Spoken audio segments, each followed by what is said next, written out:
تو یہ اعرابی جو ہے سیدنا امام حسنین کریمین کو جب حضور علیہ السلام کی پشت انور پر چڑھتے ہوئے دیکھتے ہیں تو اشارے سے منع کرتے ہیں، یعنی حضرت امام حسنین کریمین کو روکتے ہیں۔ تو حضور علیہ السلام نے نماز کی حالت میں اشارے سے منع فرمایا، میں یعنی میرے شہزادوں کو روکو نہیں، یہاں تک کہ حضور علیہ السلام کی پشت انور پر شہزادے سوار ہو جاتے۔ اور یہ عبارت بہت مشہور ہے کہ سیدنا امام حسین رضی اللہ تعالیٰ عنہ یوں تو روزانہ حضور علیہ السلام کی پشت انور پر سوار ہوا کرتے تھے، لیکن ایک مرتبہ حضور علیہ السلام کی پشت انور پر سوار ہو جاتے ہیں، بہت دیری ہو جاتی ہے کہ سیدنا امام حسین رضی اللہ تعالیٰ عنہ پشت انور پر سوار ہو گئے ہیں اور حضور علیہ السلام کی پشت انور سے اتر نہیں رہے ہیں۔ تب قربان جائیے سیدنا امام حسین رضی اللہ تعالیٰ عنہ کی شان پر کہ بچپنے کا عالم ہے، حضور علیہ السلام کی پشت انور پر سوار ہو گئے ہیں، حضور علیہ السلام نماز ادا فرما رہے ہیں، لیکن آقا کریم صلی اللہ تعالیٰ علیہ وسلم نے اپنی تسبیحات کو لمبا فرما دیا،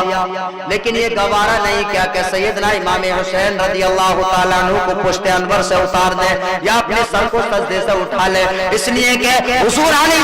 السلام جانتے ہیں یعنی اگر کوئی شخص سجدے کی حالت نہ ہو اور سجدے کی حالت میں اگر اس کی پشت پر کوئی سوار ہو جائے اور وہ شخص جو ہے سجدے کی حالت سے اپنے سر کو اٹھائے وہ بچہ گر جاتا ہے۔ حضور علیہ السلام نے اپنے سجدے کو طویل فرما دیا، سجدے کو لمبا فرما دیا، لیکن حضور علیہ السلام نے یہ گوارا نہیں کیا کہ سیدنا امام حسین رضی اللہ تعالیٰ عنہ پشت انور سے گر جائے۔ تو میں اب ان لوگوں کو دعوت فکر دینا چاہتا ہوں جو لوگ یہ کہتے ہیں کہ نماز کے اندر اگر حضور علیہ السلام کا خیال آ جائے تو نماز نہیں ہوتی ہے، یا آقا کریم امام الانبیاء صلی اللہ تعالیٰ علیہ وسلم نماز ادا فرما رہے ہیں، سیدنا امام حسین آپ کی پشت انور پر سوار ہو گئے ہیں، تو میں ان لوگوں کو دعوت فکر دینا چاہتا ہوں کہ حضور علیہ السلام جب نماز کی حالت میں ہے، سیدنا امام حسین رضی اللہ تعالیٰ عنہ پشت انور پر سوار ہیں، تو حضور علیہ السلام کو سیدنا امام حسین رضی اللہ تعالیٰ عنہ کا خیال آیا ہوگا کیا نہیں آیا ہوگا؟ تو جب حضور علیہ السلام کی نماز سیدنا امام حسین کا خیال آنے سے نہیں ٹوٹتی تو ایک امتی کی نماز حضور علیہ السلام کا خیال آنے سے کیسے ٹوٹ سکتی ہے؟ تو سیدنا امام حسین رضی اللہ تعالیٰ عنہ کی بہت ہی بلند و بالا شان ہے، حضور علیہ السلام یعنی ابھی بچپنے کا عالم ہے، سیدنا امام حسین اور سیدنا امام حسن مصطفیٰ آپس میں کشتی لڑ رہے ہیں، حضور علیہ السلام اپنی آنکھوں سے ملاحظہ فرما رہے ہیں اور سیدہ فاطمہ الزہرا رضی اللہ تعالیٰ عنہ بھی ملاحظہ فرما رہی ہیں کہ حضور علیہ السلام امام حسن مصطفیٰ سے فرماتے ہیں کہ بیٹا حسین کو پکڑ لو۔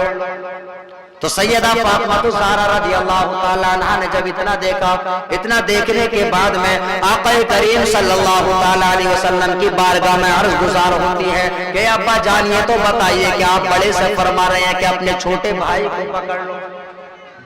قربان جائیے سیدنا امام حسین اور امام حسن مصطفیٰ کی شان پر کہ سیدنا امام حسن مصطفیٰ سے حضور علیہ السلام نے فرمایا کہ بیٹا حسین کو پکڑ لو۔ تو سیدہ فاطمہ الزہرا رضی اللہ تعالیٰ عنہ جب پوچھتی ہیں کہ ابا جان آپ بڑے سے فرما رہے ہیں کہ حسین کو پکڑ لو، تو آقا کریم صلی اللہ تعالیٰ علیہ وسلم کے جملے پر قربان جائیے، آقا کریم صلی اللہ تعالیٰ علیہ وسلم کے لبہائے مبارکہ ہلتے ہیں، لبہائے مبارکہ جنبش دیتے ہیں، آقا کریم صلی اللہ تعالیٰ علیہ وسلم ارشاد فرماتے ہیں اے میرے بیٹی فاطمہ الزہرا، سیدنا امام حسین رضی اللہ تعالیٰ عنہ سے حضرت جبریل امین فرما رہے ہیں کہ امام حسن کو پکڑ لو۔ تو قربان جائیے کہ سیدنا امام حسین جس کو کشتی لڑانے والے، جس کو جنگ سکھانے والے حضرت جبریل امین ہو، تو وہ شخص میدان کربلا میں اپنی جنگ کو کیسے ہار سکتا ہے؟ تو سیدنا امام حسین رضی اللہ تعالیٰ عنہ اگر چاہتے تو اپنے دست مبارک میں تمام یزیدیوں کو قتل کر دیتے، لیکن سیدنا امام حسین رضی اللہ تعالیٰ عنہ کو شہادت سے سرفراز ہونا تھا اور آقا کریم صلی اللہ تعالیٰ علیہ وسلم کو اس کے بارے میں پہلے ہی خبر کر دی گئی تھی۔ آج بہت سارے لوگ اعتراض کرتے ہیں اور کہتے ہیں کہ سیدنا امام حسین رضی اللہ تعالیٰ عنہ میدان کربلا میں اپنے آپ کو نہیں بچا سکے، اور لوگ اعتراض کرتے ہیں کہ حضور علیہ السلام میدان کربلا میں اپنے نواسے کو نہیں بچا سکے، تو کس طرح سے دوسرے لوگوں کو بچا سکتے ہیں؟ تو میں ان لوگوں کو دعوت فکر دینا چاہتا ہوں. یہ سیدہ ام الفضل رضی اللہ تعالیٰ عنہ ہے. آپ فرماتی ہیں کہ میں آقا کریم صلی اللہ تعالیٰ علیہ وسلم کی بارگاہ میں حاضر ہوئی, اور بارگاہ میں حاضر ہونے کے بعد میں ابھی سیدنا امام حسین چھوٹے سے بچے ہیں. سیدہ ام الفضل رضی اللہ تعالیٰ عنہ فرماتی ہیں کہ میں نے امام حسین کو حضور علیہ السلام کی گود میں دیا, اور کچھ دیر کے بعد میں دیکھا کہ آقا کریم صلی اللہ علیہ وسلم سیدنا امام حسین رضی اللہ تعالیٰ عنہ کو اپنی گود میں لیے ہوئے ہیں, اور آپ کی آنکھوں سے آنسو جاری ہیں. چنانچہ سیدہ ام الفضل رضی اللہ تعالیٰ عنہ حضور علیہ السلام کی بارگاہ میں عرض کرتی ہیں, یا رسول اللہ صلی اللہ تعالیٰ علیہ وسلم آپ کیوں رو رہے ہیں؟ تو آقا کریم صلی اللہ تعالیٰ علیہ وسلم ارشاد فرماتے ہیں کہ مجھے جبریل امین نے خبر دی ہے کہ میرا یہ بیٹا میدان کربلا میں بڑی بے دردی کے ساتھ میں شہید کر دیا جائے گا. اب حضرات محترم جملوں پر غور کرنا. آقا کریم صلی اللہ تعالیٰ علیہ وسلم کو ابھی سیدنا امام حسین رضی اللہ تعالیٰ عنہ کا بچپنا ہے. آقا کریم صلی اللہ تعالیٰ علیہ وسلم کو شہادت کی خبر مل جاتی ہے, اور سیدہ ام الفضل رضی اللہ تعالیٰ عنہ فرماتی ہیں کہ آقا کریم صلی اللہ تعالیٰ علیہ وسلم نے ارشاد فرمایا کہ حضرت جبریل امیر اس جگہ کی مٹی کو لائے, اور مٹی کو لا کر کے میرے سپرد فرما دیا. یہاں تک کہ حضرت ام الفضل رضی اللہ تعالیٰ عنہ فرماتی ہیں کہ آقا کریم صلی اللہ تعالیٰ علیہ وسلم نے اس مٹی کو حضرت ام سلمہ رضی اللہ تعالیٰ عنہ کو دے دیا, اور آقا کریم صلی اللہ تعالیٰ علیہ وسلم نے ارشاد فرمایا کہ ام سلمہ جب یہ مٹی خون ہو جائے تو سمجھ جانا میرا بیٹا امام حسین میدان کربلا میں شہید کر دیا گیا. اور ایک روایت کے اندر اس طرح سے آتا ہے کہ حضور علیہ السلام نے ارشاد فرمایا کہ بارش کا فرشتہ میری بارگاہ میں حاضر ہوا. حاضر ہونے کے بعد میں عرض کی, یا رسول اللہ صلی اللہ علیہ وسلم آپ کا یہ بیٹا میدان کربلا میں شہید کر دیا جائے گا, اور میں وہاں کی مٹی بھی لے کر کے آیا ہوں, اور وہ مٹی لا کر کے حضور علیہ السلام کی بارگاہ میں پیش کی, جس مٹی کو حضور علیہ السلام نے حضرت ام سلمہ رضی اللہ تعالیٰ عنہ کے سپرد فرما دیا. اب اگر یہاں پر تشریح کی جائے تو بہت دیر درکار ہے. چنانچہ آقا کریم صلی اللہ تعالیٰ علیہ وسلم نے میدان کربلا کی مٹی صرف ام سلمہ کو کیوں دی؟ اگرچہ اس وقت سیدہ فاطمہ الزہرا رضی اللہ تعالیٰ عنہ بھی موجود تھے, حضرت مولا کائنات بھی موجود تھے, لیکن آقا کریم صلی اللہ تعالیٰ علیہ وسلم نے حضرت ام سلمہ رضی اللہ تعالیٰ عنہ کی مٹی سپرد کی. تو اس میں حکمت یہ ہے, یعنی حضور علیہ السلام جانتے ہیں کہ آقا کریم صلی اللہ تعالیٰ علیہ وسلم کو پتا ہے کہ جس وقت میرا بیٹا سیدنا امام حسین رضی اللہ تعالیٰ عنہ میدان کربلا میں شہید کیا جائے گا, اس وقت نہ تو سیدہ فاطمہ الزہرا رضی اللہ تعالیٰ عنہ ہوں گے, نہ ہی حضرت مولا کائنات ہوں گے. اس لیے آقا کریم صلی اللہ تعالیٰ علیہ وسلم جانتے ہیں کہ اس وقت حضرت ام سلمہ رضی اللہ تعالیٰ عنہ موجود ہوں گی. تو یہ بات جو ہے حضور علیہ السلام کے علم غیب پر دلالت کرتی ہے. تو حضور علیہ السلام کو پہلے ہی سے معلوم تھا کہ میرا یہ بیٹا میدان کربلا میں شہید کر دیا جائے گا. اور جنگ صفین کے موقع پر حضرت مولا کائنات رضی اللہ تعالیٰ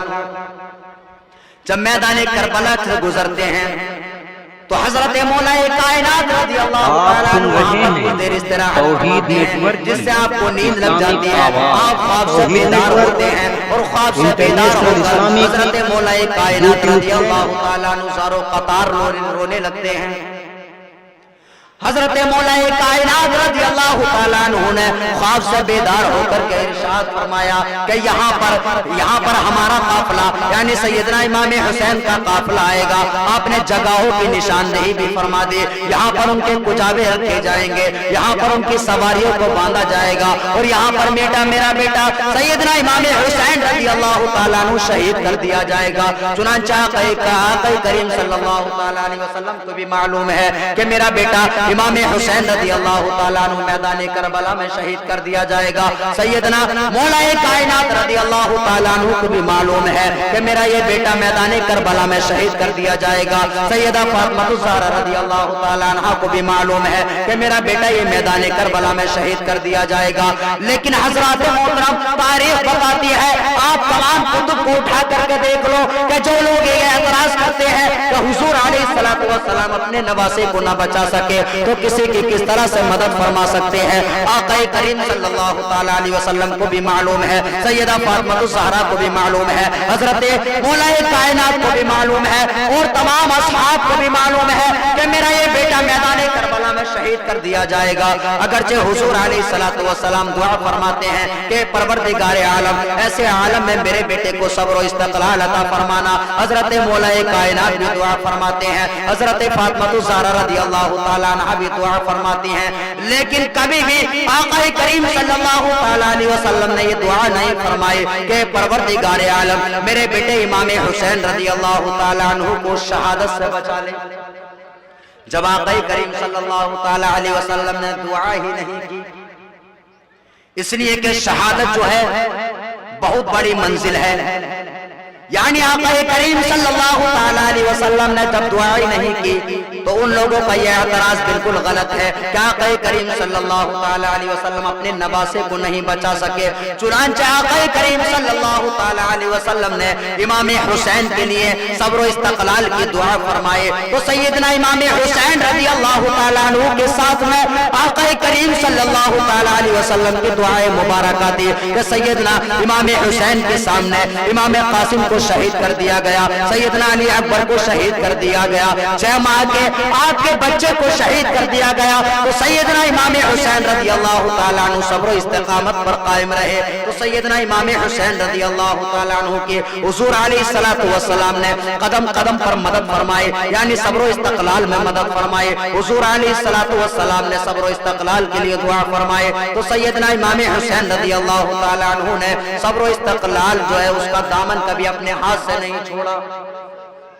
چنانچہ سیدنا امام حسین رضی اللہ تعالیٰ عنہ ہیں، سیدہ فاطمہ الزہرا رضی اللہ تعالیٰ عنہ حضور علیہ السلام سیدنا امام حسین رضی اللہ تعالیٰ عنہ کو شہادت کا تصور لے کر کے پال رہے ہیں،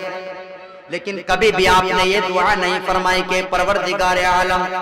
میرے بیٹے کو میدان کربلا میں شہادت سے محفوظ فرما، یعنی کبھی بھی آقا کریم صلی اللہ تعالیٰ علیہ وسلم نے اس معرکے سے بچنے کی دعا نہیں فرمائی۔ اور یہ سیدنا امام حسین رضی اللہ تعالیٰ عنہ ہے کہ پروردگار عالم نے سیدنا امام حسین رضی اللہ تعالیٰ عنہ کو بہت ہی بلند و بالا مرتبہ عطا فرمایا۔ آج بہت سارے لوگ صرف اسی لیے آئے ہیں کہ سیدنا امام حسین رضی اللہ تعالیٰ عنہ کے بچپنے کے بارے میں سنیں۔ چنانچہ سیدنا امام حسین رضی اللہ تعالیٰ عنہ کی اتنی بلند و بالا شان ہے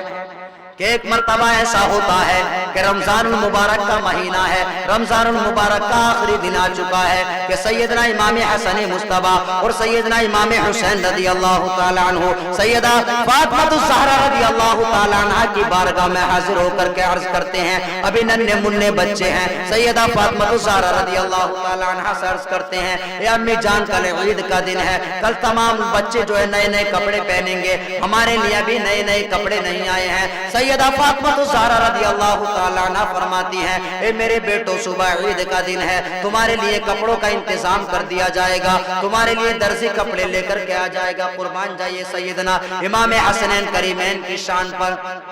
سیدہ فاطمہ الزہرا رضی اللہ تعالیٰ عنہ اپنے دونوں بیٹوں سے کپڑوں کا وعدہ فرما لیتی ہیں، نئے لباس کا وعدہ فرما لیتی ہیں۔ چنانچہ سیدہ فاطمہ الزہرا رضی اللہ تعالیٰ عنہ اپنے سر کو سجدے میں رکھ دیتی ہیں۔ سیدہ فاطمہ الزہرا رضی اللہ تعالیٰ عنہ نماز کے لیے کھڑی ہو جاتی ہیں۔ سیدہ فاطمہ الزہرا رضی اللہ تعالیٰ عنہ رب تبارک و تعالیٰ کی بارگاہ میں عرض کرتی ہیں، اے پروردگار عالم کو اچھی طرح سے جانتا ہے کہ تیرے محبوب کی بیٹی سیدہ فاطمہ الزہرا نے کبھی جھوٹ نہیں بولا، لیکن تیرے محبوب کی بیٹی نے تیرے محبوب کے نواسوں سے کپڑوں کا وعدہ فرما لیا ہے۔ اے پروردگار عالم میرے وعدے کی لاج رکھ لینا۔ حضرات محترم، پروردگار عالم کی رحمت کو جوش آتا ہے، صبح کا وقت ہوتا ہے کہ سیدہ فاطمہ الزہرا رضی اللہ تعالیٰ عنہ فجر کی نماز ادا فرماتی ہیں۔ عید کا چاند جو ہے شام کے وقت میں طلوع ہو چکا ہے، عید کا چاند نکل چکا ہے۔ حضرات محترم، سیدہ فاطمہ الزہرا رضی اللہ تعالیٰ عنہ دعا سے فارغ ہوتی ہیں، دروازے پر دستک ہوتی ہے۔ سیدہ فاطمہ الزہرا رضی اللہ تعالیٰ عنہ پوچھتی ہیں کہ دروازے پر کون ہے؟ تو دروازے سے آواز آتی ہے کہ اہل بیت کا درزی ہوں۔ سیدہ فاطمہ الزہرا رضی اللہ تعالیٰ عنہ لباس کو لیتی ہیں اور سیدہ فاطمہ الزہرا رضی اللہ تعالیٰ عنہ لباس کو لینے کے بعد میں اپنے دونوں بیٹوں کو پہناتی ہیں. آقا کریم صلی اللہ تعالیٰ علیہ وسلم کی بارگاہ میں ساری باتوں کو عرض کرتی ہیں تو آقا کریم صلی اللہ تعالیٰ علیہ وسلم ارشاد فرماتے ہیں میری بیٹی جانتے ہو کہ آپ کا جو درزی ہے وہ کون ہے؟ یعنی پروردگار عالم نے حضرت جبریل امین کو جنت سے جوڑا لے کر کے بھیج دیا تو سیدنا امام حسنین کریمین کے لیے جوڑا لے کر کے آپ کی بارگاہ میں حاضر ہو گئے. تو اس سے سیدنا امام حسین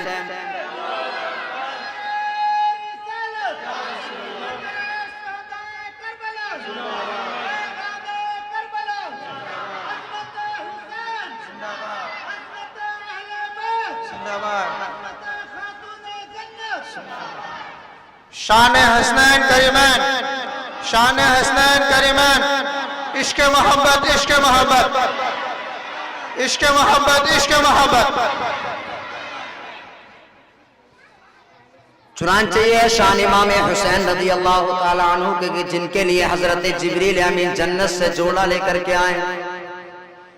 اور سیدنا امام حسین رضی اللہ تعالیٰ عنہ میں یہ عرض کر رہا تھا کہ سیدنا ابو ہریرہ رضی اللہ تعالیٰ عنہ یعنی آپ نے سیدنا امام حسین رضی اللہ تعالیٰ عنہ کے جوتوں کو جھاڑا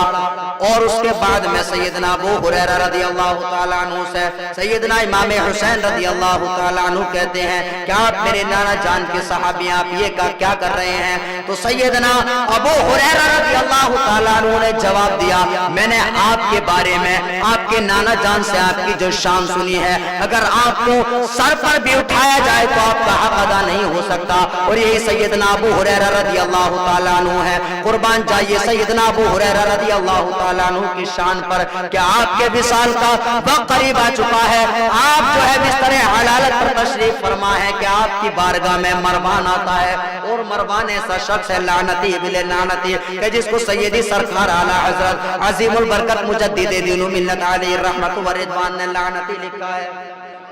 اور یہی وہ بدبخت شخص ہے کہ جس نے سیدنا عثمان غنی رضی اللہ تعالیٰ عنہ کی شہادت میں حصہ لیا. مروان آتا ہے، آنے کے بعد میں سیدنا ابو ہریرہ رضی اللہ تعالیٰ عنہ سے کہتا ہے کہ آپ جو ہے حسنین کریمین سے کچھ زیادہ ہی محبت کرتے ہیں. تو قربان جائیے سیدنا ابو ہریرہ رضی اللہ تعالیٰ عنہ پر کہ ہم اور آپ امام حسن مصطفیٰ اور امام حسین کی شان کو حضرت ابو ہریرہ سے زیادہ نہیں بھی سمجھ سکتے. سیدنا ابو ہریرہ وہ ہیں کہ جن سے اکثر حدیث روایت ہیں. اگر تفسیر کے معاملے میں دیکھا جائے تو سیدنا ابو ہریرہ، اگر قیام کی حدیث کو دیکھا جائے تو سیدنا ابو ہریرہ، اگر نمازوں کی یعنی دعائے قنوت کو کہاں پڑھنا ہے، سورہ فاتحہ کو کہاں پڑھنا ہے، سورت کو کہاں پر ملانا ہے، رکوع میں کیا پڑھنا ہے، زکات کتنی ادا کرنا ہے، روزہ کتنے وقت سے کتنے وقت تک رکھنا ہے، تمام روایتوں کے راوی سیدنا ابو ہریرہ رضی اللہ تعالیٰ عنہ ہے. وہ ابو ہریرہ رضی اللہ تعالیٰ عنہ مروان سے کہتے ہیں، جب مروان پوچھتا ہے کہ آپ سیدنا امام حسنین کریمین سے کچھ زیادہ ہی محبت کرتے ہیں، تو سیدنا ابو ہریرہ رضی اللہ تعالیٰ عنہ فرماتے ہیں کہ میں آقا کریم صلی اللہ تعالیٰ علیہ وسلم کے ساتھ میں سفر کی حالت میں تھا تو سفر کی حالت میں پانی ختم ہو جاتا ہے، یہاں تک کہ بچوں کے رونے کی آواز آتی ہے. آقا کریم صلی اللہ تعالیٰ علیہ وسلم نے جب بچوں کے رونے کی آواز کو سنا تو آقا کریم صلی اللہ تعالیٰ علیہ وسلم نے اپنی سواری کو تیز کر دیا اور آقا کریم صلی اللہ تعالیٰ علیہ وسلم اپنی بیٹی سیدہ فاطمہ الزہرا رضی اللہ تعالیٰ عنہ کی سواری کے پاس میں پہنچے اور کجاوے کے نیچے سے آپ نے ایک بچے کو لیا اور لینے کے بعد میں وہ بچہ بہت ہی رو رہا تھا. تو سیدنا ابو ہریرہ رضی اللہ تعالیٰ عنہ فرماتے ہیں کہ میں نے آقا کریم صلی اللہ تعالیٰ علیہ وسلم کو دیکھا کہ آپ نے ایک بچے کو لیا اور لینے کے بعد میں اس کے منہ کے اندر اپنی زبان مبارک ڈال دی اور وہ بچہ آپ کی زبان مبارک کو چوسنے لگا. سیدنا ابو ہریرہ رضی اللہ تعالیٰ عنہ فرماتے ہیں کہ وہ بچہ آپ کی زبان مبارک کو چوسنے لگتا ہے، زبان مبارک کو چوس کر کے وہ بچہ خاموش ہو جاتا ہے۔ آقا کریم صلی اللہ تعالیٰ علیہ وسلم اس بچے کو واپس فرما دیتے ہیں، پھر دوسرے بچے کو لیتے ہیں اور آقا کریم صلی اللہ تعالیٰ علیہ وسلم دوسرے بچے کو گودی میں لے کر کے آقا کریم صلی اللہ تعالیٰ علیہ وسلم نے اپنی زبان مبارک کو چوسانا شروع کیا، یہاں تک کہ یہ بچہ جو کہ ابھی پہلے زارو قطار رو رہا تھا، آقا کریم صلی اللہ تعالیٰ علیہ وسلم کی زبان مبارک کو چوسنے کے بعد میں خاموش ہو جاتا ہے۔ سیدنا ابو ہریرہ رضی اللہ تعالیٰ عنہ فرماتے ہیں، اے مروان کان کھول کر کے سن لے، آقا کریم میرے آقا و مولا صلی اللہ تعالیٰ علیہ وسلم سے، آقا کریم صلی اللہ تعالیٰ علیہ وسلم جس سے اس طرح سے محبت فرماتے ہیں تو میں کیوں نہ ان سے محبت کروں، یعنی سیدنا امام حسین رضی اللہ تعالیٰ عنہ کو اگر میں اپنے سر پر بھی بیٹھاؤں تب بھی ان کا حق ادا نہیں کر سکتا۔ اور سیدنا امام حسنین کریمین کی بہت ہی بلند و بالا شان ہے، حضرت امام حسنین کریمین کو آقا کریم صلی اللہ تعالیٰ علیہ وسلم نے اپنے کندھوں پر کھلایا کرتے تھے۔ اگر آج کے دور میں بھی دیکھا جائے، اگر کوئی بڑے گھرانے کا آدمی ہو تو اگرچہ بچوں کو اپنے گھروں کے اندر کھلاتے ہیں، لیکن کوئی شخص بھی اپنے بچے کو کندھے پر بٹھا کر کے، یعنی اگر کسی کو بے پناہ ہی محبت ہو تبھی وہ اپنے بچے کو کندھے پر بٹھا کر کے راستے میں لے کر کے آتا ہے۔ لیکن قربان جائیے سیدنا امام حسنین کریمین کی شان پر، یعنی دونوں نواسے آپ مختلف روایات کے اندر دیکھیں گے،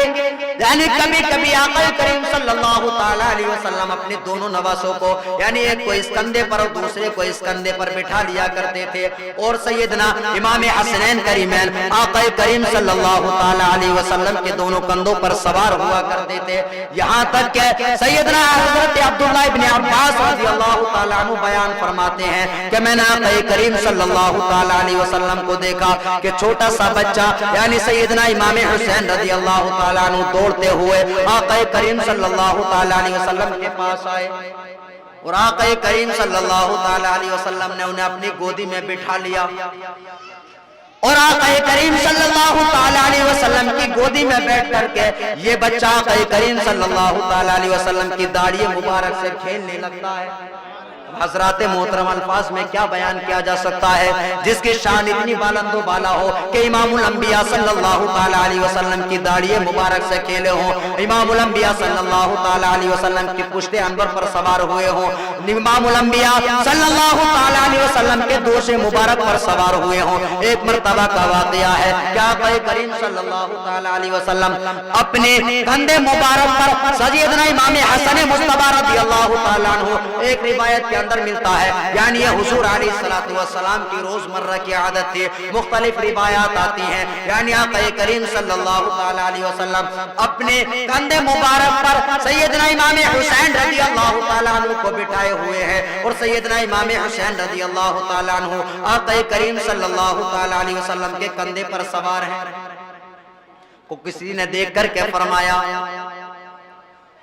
یعنی کتنی سواری کتنی اچھی ہے، تو آقا کریم صلی اللہ تعالیٰ علیہ وسلم نے ارشاد فرمایا،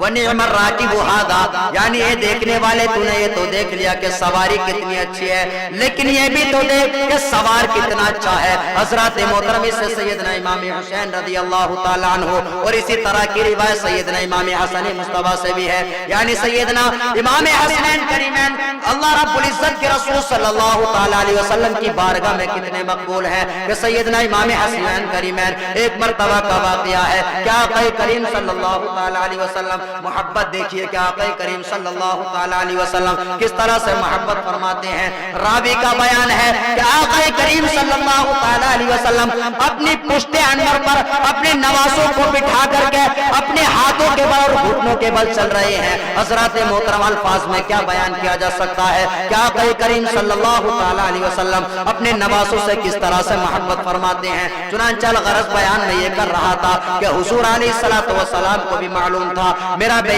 یہ بیٹا میدان کربلا میں شہید ہو جائے گا، سیدہ فاطمہ الزہرا رضی اللہ تعالیٰ عنہ کو بھی معلوم ہے، لیکن حضرات محترم حضور علیہ السلام نے کبھی بھی آپ کو شہادت سے بچنے کی دعا نہیں فرمائی، بلکہ ہمیشہ صبر و استقلال کی دعا فرماتے رہے۔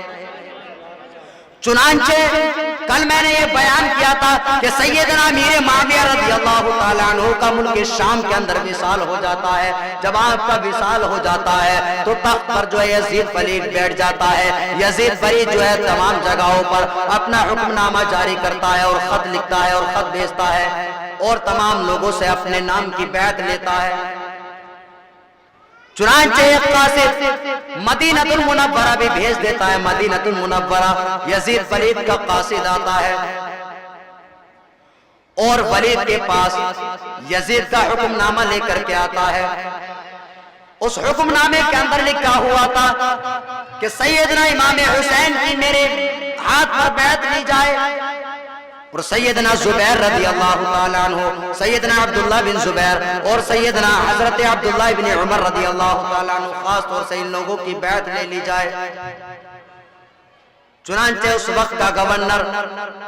مدینہ المنورہ میں جو گورنر تھا وہ ولید تھا، یعنی ولید جو دامن پسند آدمی تھا. اس نے سیدنا امام حسین رضی اللہ تعالیٰ عنہ کے پاس اپنا نمائندہ بھیجا اور بھیج کر کے سیدنا امام حسین رضی اللہ تعالیٰ عنہ کے اپنے پاس میں بلایا. چنانچہ سیدنا امام حسین رضی اللہ تعالیٰ عنہ کو پاس میں بلاتا ہے اور بلا کر کے آپ سے یزید پلید کی بیعت کے بارے میں کہتا ہے. سیدنا امام حسین رضی اللہ تعالیٰ عنہ فرماتے ہیں کہ میں اس طرح سے بیعت نہیں کر سکتا، میرے ساتھ میں دوسرے بھی لوگ ہیں. چنانچہ وہاں پر مروان بیٹھا ہوا تھا. سیدنا امام حسین رضی اللہ تعالیٰ عنہ کے بارے میں کچھ نازیبا الفاظ کہتا ہے اور ولید کو مشورہ دیتا ہے کہ ان سے اسی وقت بیعت لو، اگر یہ بیعت کرے تو ٹھیک ہے. حضرات محترم سیدنا امام حسین رضی اللہ تعالیٰ عنہ نے جب اس کی ایک بکواس سنی تو سیدنا امام حسین رضی اللہ تعالیٰ عنہ نے فرمایا کہ مجھے تو قتل کرے گا یا یہ قتل کریں گے. چنانچہ اس وقت سیدنا امام حسین رضی اللہ تعالیٰ عنہ واپس تشریف لے آتے ہیں. دوسری مرتبہ پھر ولید آپ کو بلواتا ہے. سیدنا امام حسین رضی اللہ تعالیٰ عنہ اس کے بعد میں کیونکہ رات کا وقت ہو چکا تھا، سیدنا امام حسین رضی اللہ تعالیٰ عنہ فرماتے ہیں کہ میں ابھی نہیں آ سکتا، صبح جو ہوگا دیکھا جائے گا. چنانچہ سیدنا امام حسین رضی اللہ تعالیٰ عنہ اسی وقت رکھتے سفر باندھتے ہیں اور مدینہ شریف سے مکہ المکرمہ کی طرف جانے لگتے ہیں. سیدنا امام حسین رضی اللہ تعالیٰ عنہ